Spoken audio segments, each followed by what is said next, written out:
Hello বন্ধুরা, দেখো আমি দুধ পুলি বানাতে যাচ্ছি। তাহলে দেখো কীভাবে বানিয়েছিলাম।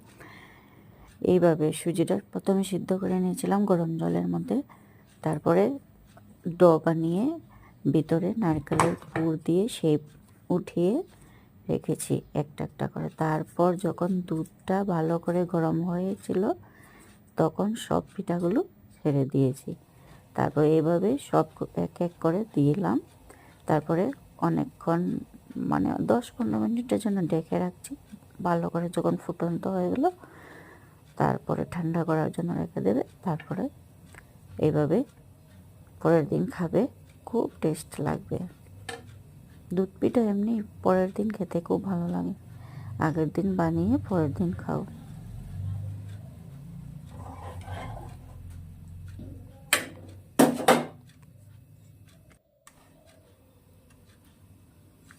দেখো কি সুন্দর শেপ হয়ে গেল।